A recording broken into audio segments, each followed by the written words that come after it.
saya akan membacakan beberapa fawaid, beberapa nasihat-nasihat, beberapa petuah-petuah dari para ulama-ulama kita, dari guru-guru kita yang terkait dengan fawaid amalan-amalan yang sangat baik untuk diamalkan pada setiap hari dan malam Jumat, ya. Ini dikutip dari Majelis Al-Habib Zain bin Ibrahim bin Smith, salah seorang ulama besar yang ada di kota Madinah saat ini, yang mudah-mudahan Allah panjangkan usia beliau, diberikan kesehatan, dan mudah-mudahan kita diperjumpakan dengan beliau di dunia dan juga nanti kelak di akhirat. Dan juga kalimat ini atau nanti faedah-faedah ini juga didapatkan dari Habib Salim bin Abdullah bin Umar Syatri rahimahullah ta'ala rahmatal abrar wa 'alallah darajatu fil jannah. Beliau telah wafat beberapa tahun yang lalu. Maka pada malam hari ini kita akan sampaikan beberapa fawaid, beberapa faedah atau beberapa manfaat yang bisa kita amalkan di setiap hari Jumat. Pertama, man qala ba'da ghuslil jum'ah mi'ah marra ya muhaimin razaqallahu al-mahabah wal jalal. Bahwa barang siapa setelah mandi di hari Jumat, ya. Jadi nanti besok Jumat, salah satu sunnahnya adalah mandi Jumat. Mandi Jumat ini bermula disunnahkan awal waktunya setelah terbit fajar di hari Jumat. Jadi besok terbit fajar hari Jumat, kalau ente mau mandi, mau langsung mandi Jumat sudah bisa. Tapi dengan catatan bagi mereka yang akan pergi melaksanakan sholat Jumat, dia berbeda dengan mandi hari raya. Kalau mandi hari raya ente enggak sholat hari raya, atau perempuan yang di rumah tidak sholat hari raya, itu tetap disunahkan untuk mandi hari raya. Tapi kalau mandi Jumat karena sholat Jumatnya, ya, bukan karena harinya. Tapi kalau mandi hari raya karena harinya, ya. Nah, maka besok disunahkan, ya, semua kita mandi besok, tapi mandinya berbeda, ya, tergantung dengan niatnya. Banyak orang mandi tapi dia tidak berniat, dia tidak mendapatkan fadilah sunnah. Karena itu salah satu tuntunan yang diajarkan adalah kita mandi besok itu diniatkan mandi untuk sholat Jumat, sunnah hukumnya. Nah, setelah mandi Jumat dia membaca mi'ah marra ya muhaimin, membaca asmaul husna, salah satunya adalah ya muhaimin. Dia baca berapa kali? Dia baca 100 kali. Maka razaqallahu al-mahabah wal jalal, Allah akan anugerahkan dia kewibawaan dan juga kemuliaan, ya, kewibawaan di hadapan orang-orang, dan insya Allah dia akan mendapatkan kemuliaan dari Allah Subhanahu wa ta'ala. Ini yang pertama. Kemudian yang kedua, man qara'a baina adzanail jum'ah, barang siapa yang membaca di antara dua azan Jumat, ya, dua azan Jumat, ya. Dua azan Jumat ini azan pertama dan kemudian azan kedua, ya, atau bisa juga azan kalau memang masjidnya itu cuma satu kali azan, antara azan dan qomat, ya. Tapi problemnya kita harus mendengarkan khutbah, ya. Jadi yang dimaksud di sini bainal adzanain, antara azan pertama dan azan kedua, ya. Nah, jadi kalau begitu besok cari masjid yang azannya 2 kali, ya. Jangan masjid yang azannya satu kali, ya. Diupayakan supaya bisa dapat nih fadilah ini, ya. Apa yang dia baca? Yang dia baca surat Al-Qadar, inna anzalnahu fi lailatul qadar. Dia baca 7 kali. Nah, dia baca 7 kali. Apa fadilahnya, keutamaannya? Qadallahu dainah, Allah akan lunasi hutang-hutangnya. Siapa yang punya hutang? Siapa yang banyak hutangnya? Semua kita banyak hutang, ya. Yang banyak hutangnya yang amalkan ini. Insya Allah Allah akan luluskan hutangnya, lunaskan hutangnya. Baca berapa kali? Inna anzalnahu fi lailatul qadar, 7 kali antara 2 azan. Azan pertama, kemudian azan kedua. Orang kalau ingat ini, ya, orang kalau ingat ini tanda nih bahwa Allah akan lunasi hutang-hutangnya, ya. Tapi berapa banyak orang udah tahu ini, pas waktu azan nggak ingat, dia tidur, bangun-bangun sudah qomat. Ini bakal lama nih hutangnya lunas nih kalau yang model kayak gini, ya. Jadi kalau mau pengen hutangnya lunas, dilunaskan oleh Allah Subhanahu wa taala, baca ini, ya, antara 2 azan. Jadi amalan-amalan ini sebenarnya adalah motivasi buat kita biar kita konsentrasi, ya. Saat hadir Jumat itu biar kita semangat untuk mendengarkan khutbah. Tapi jangan nanti habis baca ini tidur lagi. Yang penting hutang sudah lunas, khutbah nggak didengar. Baik. Kemudian yang ketiga, man qala ba'da salatil jum'ah 33 marrah ya batin, ya, ja'alahullah min ahlil batin. Barang siapa, ya, yang membaca ini, membaca kalimat Asmaul Husna ya batin, ya batin pakai to, ya, pakai to bukan ta, ya batin. Asmaul Husna ya zahir, ya batin, ya. Dibaca berapa kali? 33 kali. Kapan? Setelah sholat Jumat. Ja'alahullah min ahlil batin. Allah akan jadikan dia tergolong ahlul batin. Apa? Siapa ahlul batin? Para kekasih Allah, orang yang hatinya tersambung kepada Allah Subhanahu wa taala. Jadi ini apa namanya? Ada beberapa fawaid ini Ustaz dengarkan langsung ketika Ustaz berjumpa dengan Habib Salim bin Abdullah bin Marsyatiri, baik di kota Palembang dan ketika waktu di Singapura menerjemahkan kalam beliau, dan salah satu di antaranya ini baca ya batin berapa kali? 33 kali, ya. Kemudian yang keempat, man qara'a wa huwa thani rijlaihi ba'da salatil jum'ah wa qabla an yatakallam al-Fatihah wal Ikhlas wal Falaq wan Nas. Barang siapa yang membaca, ya, membaca sementara dia tetap pada memposisikan kakinya seperti dia duduk tahiyat akhir, nggak berubah posisi kakinya. Apa yang dia baca setelah salat Jumat? Yang dia baca Fatihah, Ikhlas, kemudian surat Muawwidzatain, Al-Falaq dan An-Nas. Jadi 4 surat ini dia baca masing-masing 7 kali. Kalau ini alhamdulillah kalau antum salat di Masjid Agung diamalkan nih. Dan masjid-masjid yang berkiblat ke Masjid Agung pasti diamalkan ini. Ya, baca apa? Fatihah 7 kali, kemudian Al-Ikhlas 7 kali, Al-Falaq, An-Nas 7 kali. Apa fadilahnya? Hafizahullah min kulli su'ilal jum'atil gabilah. Maka Allah akan pelihara dia, Allah akan jaga dia dari berbagai macam keburukan sampai pekan atau Jumat yang akan datang. Insya Allah selama 1 Jumat dia tidak akan mengalami hal-hal yang tidak nyaman untuk dirinya. Kemudian yang kelima, ya, man qala ba'dal jum'ah 100 marrah Allahumma kfini bihalalika an haramika wa aghnini bifadlika amman siwak lam tamdi alaihi jum'ah illa wa aghnahu Allah ay sakhara lahu rizqan. Barang siapa yang mengucapkan setelah salat Jumat 100 kali Allahumma kfini bihalalika an haramika wa aghnini bifadlika amman siwak, ya, maka tidak berlalu 1 Jumat terkecuali Allah akan cukupkan dia, Allah akan mudahkan rezeki bagi dia, ya. Nah, terkait ini Ustaz sendiri pada beberapa tahun yang lalu di dalam satu majelis Habib Umar juga pernah menyampaikan doa ini sama, ya. Ya Ghaniyu ya Hamid, ya Mubdi'u ya Mu'id, ya Rahimu ya Wadud, aghnini bihalalika an haramik wa bi ta'atika an ma'siyatik wa bi fadlika amman siwak. Dibaca 4 kali. Kemudian setelah itu membaca Allah maghnini bihalalika an haramik wa bi fadlika amman siwak, dibaca 70 kali. Fadilahnya sama tapi caranya yang berbeda. Maka barang siapa yang baca ini insya Allah tidak berlalu 1 Jumat, tiba Jumat depan terkecuali Allah akan cukupkan dia, ya. Nah, Ustaz pernah tes betul itu, ya, dan nggak tanggung-tanggung. Selesai baca bukan apa namanya, bukan rupiah lagi mainannya, dolar rupanya. Sekedar untuk menunjukkan apa? Menunjukkan bahwa apa yang dikatakan itu semua doa-doa itu diijabah oleh Allah Subhanahu wa taala. Tapi jangan kita batasi rezeki hanya dengan uang, ya. Ustaz, gimana saya udah baca seminggu ini kok duit saya nggak dapat nambah-nambah begitu, ya. Yang ada malah tambah hutang. Ente sehat, ya, ente masih bisa melihat, ente masih berpikir jernih, ya, akal ente masih waras, itu rezeki dari Allah Subhanahu wa taala, sehingga ente masih bisa cari rezeki, ya. Jadi amalkan, insya Allah kalau diamalkan Allah akan berikan kepada kita kelapangan rezeki. Man qala sa'at ad-du'a lil mu'minina wal mu'minat fil khutbah ya ghani ya mughni 40 marrah.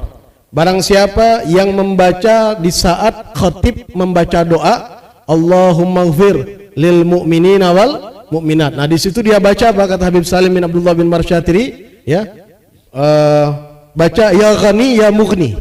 Ya ghani ya mughni. Jadi ketika khatib baca doa Allahumma ighfir lil mu'minina wal mu'minat, pada saat yang sama, ya, kita mengucapkan ya ghani ya mughni. Berapa kali bacanya? 40 kali. Ya ghani, ya mughni. Setiap 10 kali, ya, jadi itu baca 40 kali, setiap 10 kali baca aghnini. Ya, aghnini. Ya ghani, ya mughni, aghnini. Jadi setiap 10 kali baca aghnini, illa wasa'allahu rizqah, terkecuali Allah akan luaskan rezekinya. Jadi memang Jumat, hari Jumat itu bukan hanya sekedar kita dianjurkan untuk membaca sholawat, membaca kafi dan lain sebagainya, zikir juga diperbanyak dan imbasnya juga akan memperbaiki kehidupan ekonomi kita, kehidupan jasmani dan rohani kita. Ya. Nah, kemudian yang ketujuh beliau sampaikan di sini, man shalla 'alan nabi sallallahu alaihi wasallam ba'dal 'asr bi ayyi sighah 80 marrah ghufira lahu dzunub 80 sanah. Ya, fa illam yakun alaihi ma yugabil hadza ghufira li abaihi wa rufi'a fi darajati.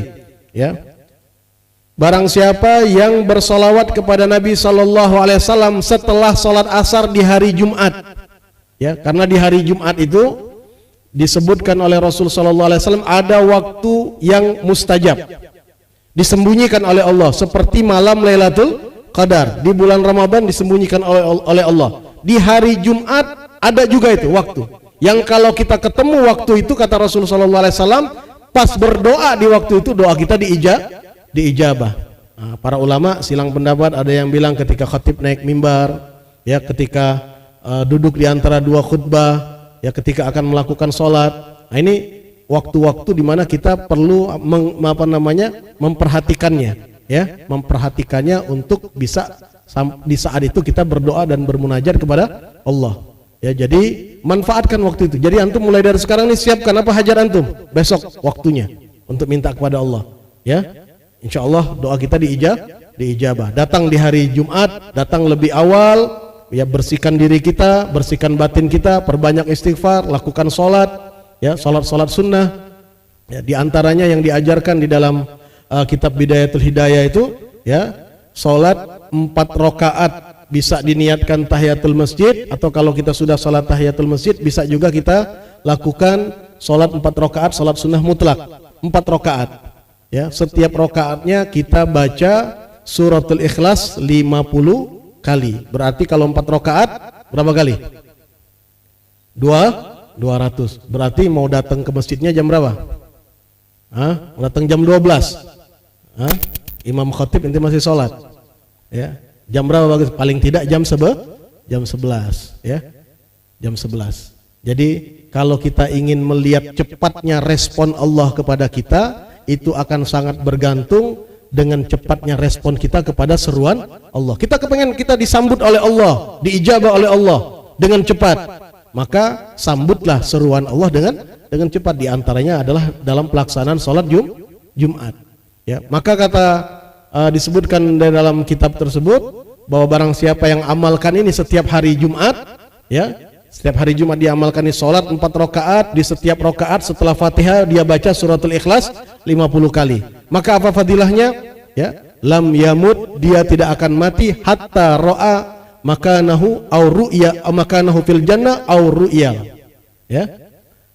Au ru'ya lahu au kama qala. Ya.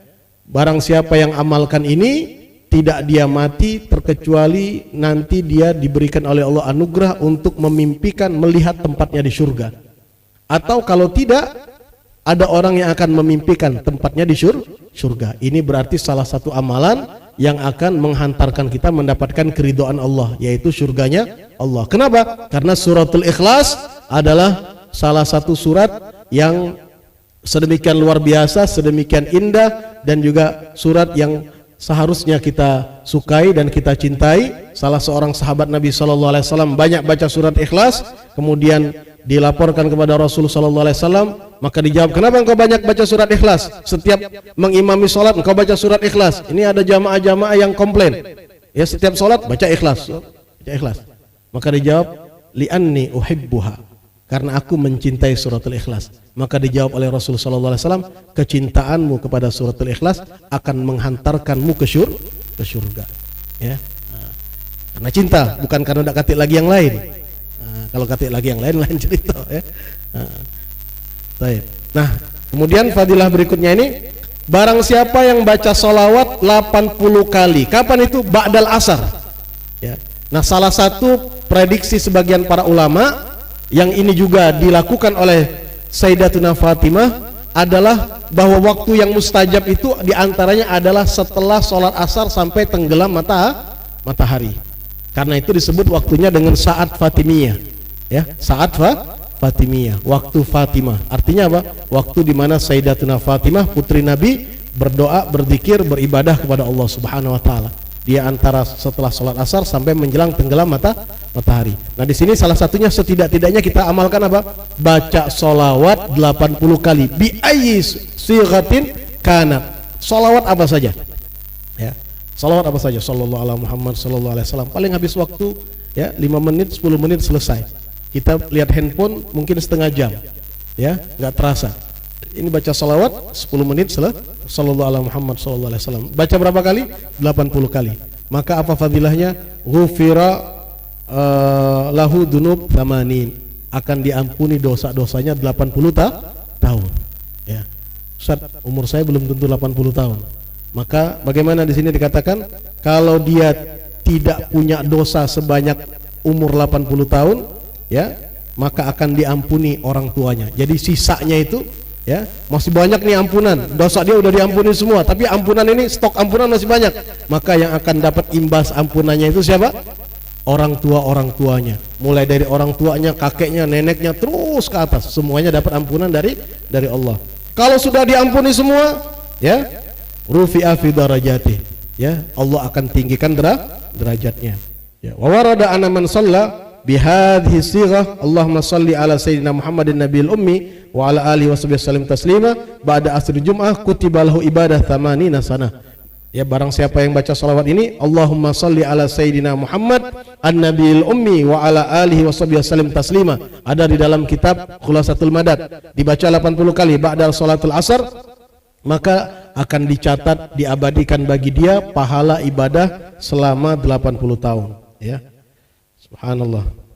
Ya, kemudian yang terakhir di sini dikatakan waman aktsara sholata ala nabi sallallahu alaihi wasallam yukfa hammu wa yughfar dhanbu wa yuqda dainu wa kanat lahu syafa'atan inda nabi sallallahu alaihi wasallam wa kana aqrab manzilan minan nabi sallallahu alaihi wasallam yaumil qiyamah. Barang siapa yang memperbanyak bacaan salawat, memperbanyak, bukan baca salawat saja, diperbanyak. Berapa minimal kita baca salawat?